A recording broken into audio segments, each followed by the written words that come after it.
Good day, everyone. Welcome. We're very happy to be here with you today. My name is Javier Navarro. We wanted to share this little space with you to let you know what we see as the main challenges on cross-border Mexico logistics for 2025. Things that we have experienced, things that we have heard from customers.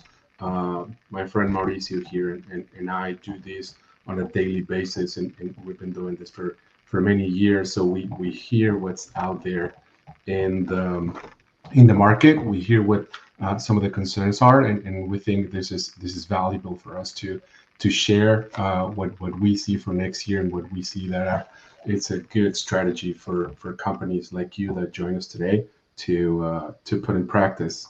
Right? So I'd like to introduce myself first. My name is Javier Navarro. I'm Vice President of Strategic Solutions for Mexico at Redwood Logistics. I'm very happy to be here and have my friend Mauricio here with me. Thank you so much, Javier. My name is Mauricio Alcocer. I'm Director for Commercial Services for Mexico. And as Javier mentioned, this is the agenda that we have today. This is a very important and relevant topic that we want to address. We want to share a lot of the insights, not only of what we see within Redwood, but also clients and other experts wanted to share with us. So basically what we're going to do today, we're going to talk about customs and fiscal regulations for 2025, cargo and driver security, which is also a huge topic, visibility, tracking, tracing, analytics, and nearshoring. But before we get started with our first topic, we want to talk a little bit about the background of what's going on with everything that's happening with politics between the U.S. and the U.S. and Mexico. Javier. Yes, well, this is kind of the topic right now. It keeps us at the edge of our seats on a daily basis. What the conversation is. Who said who? Both countries have new presidents, new leadership, each with very particular views on where they want to take each country. We have enjoyed as countries a lot of collaboration and trade for many years, and we don't believe that's going to be interrupted. However, there's always the political speech in the news that moves the needle one way or the other. And we get this question, Mauricio and myself, on a daily basis. What do you think is going to happen? What do you think these things are coming? But we currently don't have any solid basis to be worried about things. There's a lot of talk in the air, but we have not seen specific actions on either side to be worried about that. So we're looking at potential protectionist policies on both countries. Right? There's been the mention of duties and tariffs between countries, both northbound and southbound. There was an issue with the corn from the U.S. into Mexico a few weeks ago. So things start to move along that way. But however, all of those have a reason, and there are things that come from before. They're no new thing. Right? I think we can expect some potential USMCA conditions renegotiation like we had a couple of years ago when we went from 60% to 75% on some goods for regional content. And there's always that uncertainty on investment with Mexico judicial scenario right now and some of the changes that are there in the country, right? However, as Redwood, we definitely continue to invest in Mexico. We're currently almost 200 people on the ground, and we expect to almost double that for next year. We don't have any intention of backing out of the country, reducing our operations in the country. We do see constant growth. We do see a lot of investment growing on a daily basis. We get the news and every day, this company invested here, this company invested there. So right now, all the benefits of cross-border freight by far outweigh the drawbacks that we start to see, right? However, we are being responsible and keeping a close eye on the market and how things are moving. So if any of you here watching us already work with us or would like to work with us in the future for cross-border freight, know that we'll be definitely in touch with the market and get ahead of any potential changes so we can support that.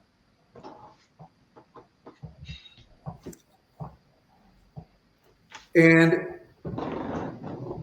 grabbing on to this comment with the political views, customs and fiscal regulations in 2025 are going to be things, there's going to be a lot of things moving around. Now, one of the main factors for everything that's going on is due to the Mexican Tax Administration publish regulatory changes to combat tax evasion. The Mexican government is tightening their oversight on carrier companies to identify imports that may not be paying the appropriate taxes. It's also verifying the process to ensure that the declared goods matched the shipped goods that are coming into Mexico. So, like I mentioned, the Mexican government has a tight grip on all the imports coming into the country. And companies like Continental, I spoke with Alan Ramos, are not only working towards having process in place for all these new regulations, but also putting in different types of logistics alternatives to see how they can, a way that they cannot be affected by all these customs and fiscal regulations. In brief, what has happened? So basically, like I mentioned, October this year, the Mexican Tax Administration publishes this new change to combat evasion. In April, the Mexican Ministry of Economy introduced new tariffs between 5 and the 50% on certain products. So there's been a lot of renewals in the Mexican tax, in the Mexican fiscal regulations for all these importers. Basically, what they're doing is there was a lot of programs in place helping all these companies based in Mexico to be able to import into Mexico without there being disruptions, and also benefits. There was a lot of benefits back in the day where you can import into Mexico without having all these duties and taxes in place. This year, 2024, a lot of changes are happening. There's a specific Rule 8, the Regla Octava, that would help sensitive goods being imported into Mexico without tariffs. That has changed. So the practical recommendations that we've been talking about, and like I mentioned, Alan and I had this discussion, and where we need to have regular training, ensure that our teams are updated on changes within customs and fiscal regulations, staying compliant, using professional customs brokers to navigate very complex cross-border requirements, and invest in technology. And that's another thing that Redwood can offer. Tools like ERP systems and trade compliance software help manage these compliance efficiencies. So that's one of the things that we highly recommend. Customs and fiscal regulations will be something that will be discussed during this next year. Javier? Yes. It is important for us also to highlight that all of these challenges come in a chain, right? So we have a new political environment that will definitely potentially affect those fiscal regulations for next year on both sides of the country, right? But we also have another challenge, that's the cargo and driver security, that it's adding to those changes in legislation going forward, right? So another of the big challenges for next year for some customers, definitely cargo and driver security. This is something that has been touched year after year after year in cargo regarding Mexico. Last year, there was a big increase from 23 to 24 of 68% of cargo theft. A little on the highway, but mostly on yards, like unsecure yards, and having drivers sit in unsecure yards has been an issue.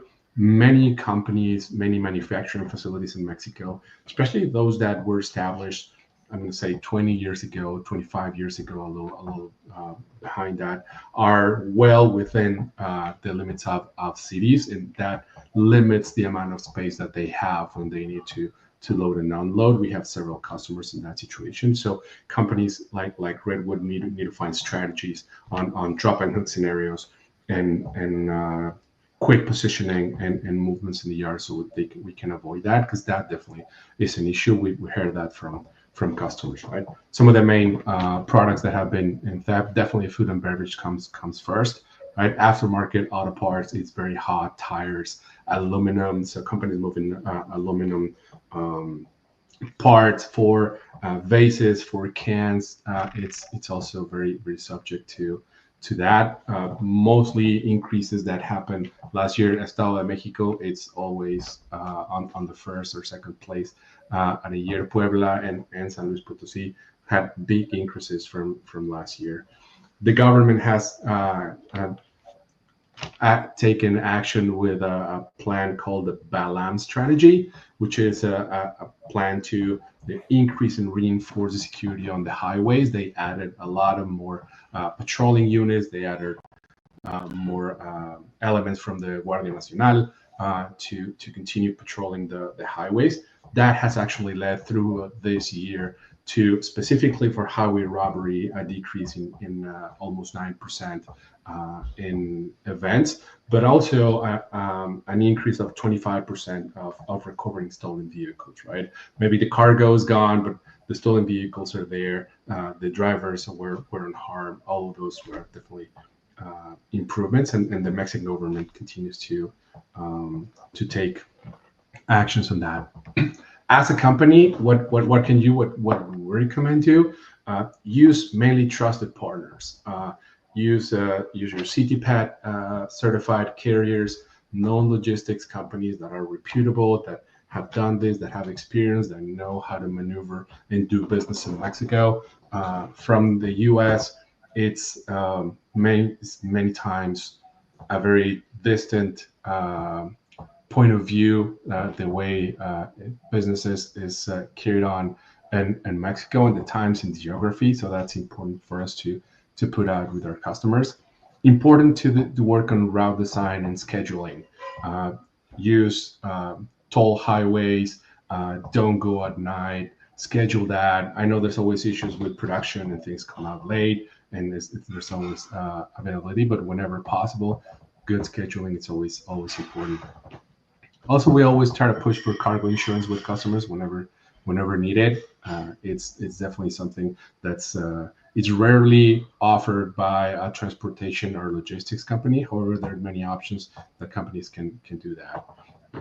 And also always keep an eye on your cargo. Have as much possible visibility and track and trace within Mexico. We know there's some limitations with GPS signal and with companies tracking ELDs or the equivalent of ELDs south of the border. It's definitely a challenge, but as much as possible, keep a good eye on that one. And that actually it's something that Redwood specializes in. So if there's anything that we can do to help, we'll be happy to. That leads me to our next challenge with Mauricio, which is actually that one. Now, Javier, you just mentioned visibility, tracking, tracing, and analytics. All these factors, all these decisive factors for decision making happen within a TMS. So technology is becoming a very strong and a very important part of your supply chain. Speaking with Alvaro Lopez from Benchmark, part of the operational efficiencies that he has with his clients, with his suppliers, is having a tracking and tracing and visibility option. Security and high risk management is also something that you're looking into when you're talking about cross-border operation. You understand that it doesn't matter what type of commodity you have. Normally, you will look to segregate any type of risk within your operation. And part of the customer expectation, because expectation is such a big thing, when you do have visibility, when you do have a tracking and tracing tool, when you have AI driven productive capabilities within your operation, you have a much better chance of decision making. You know what's happening, you know what's going to happen. And that's a big part and a big role of the operation that is going forward. Now, part of the challenges that we're going to be having and facing next year, and that's part of what Javier mentioned, will continue to be security. Security is a big topic within Mexico. It's a big topic with the U.S. Sadly to say, it's something that we need to know exactly where your shipment is to be able to make a decision. Now, part of everything that will be happening and part of what Redwood is looking into for next year is to keep inviting companies, importers, exporters, to have a TMS in place, to have a managed team, to have options, not just that conventional cross-border operation that we used to have 10, 20 years ago. Right now, we need to have a very different setting for our operations. So just like Benchmark and other companies, investing in visibility, in tracking, tracing, analytics, in an overall TMS is a very important part of your operation. So this is something that will help fight against all the insecurity that we're having on our daily basis and other operational challenges at the border and final destination, last mile service. Javier? That's right, Mauricio. Thank you. And lastly, we'd like to talk a little about nearshoring. This is rarely addressed as a challenge, more as an opportunity. But we think that the balance has started to tilt the other way, right? Given a little historic perspective, nearshoring is nothing new that we've heard. If you've been doing Mexico logistics for a while, you've heard it for maybe at least 15 years or so. However, we've seen a big uptick since 2016 and after, a very rapid increase, mainly due to the tariffs that were imposed by the U.S. to China during the Trump administration, because that moved a lot of the capital from the Far East into Mexico to try to circumvent those situations. A lot of Asian companies started investing in Mexico heavily, especially in the northern part of Mexico, in the Monterrey area, to bring cargo into the U.S. and have access to that market, right? Because in the end, companies are looking for that market that will give them those benefits, right? So labor cost savings to start, right? But still be a capable labor, bilingual, ideally, right? The logistics benefits of being close to the U.S. and have easy access to the largest market in the world. That's the U.S. It's definitely a big plus. But also, a lot of companies started looking at cultural alignment, being on the same time zone, right? Having a lot of people being fully bilingual in Mexico and being prepared and being closer to the U.S. culture definitely helps. Right? Now, we've seen as foreign direct investment in Mexico, as I said, since the year 2000 started increasing. 2016 and on is really booming. Over the last 3 years, we've detected about $100 billion in foreign direct investment in Mexico, which is a ton. Right, here are some of the companies that are starting new plants or expanding their current operation in Mexico. These are just a few. It's really hundreds, right?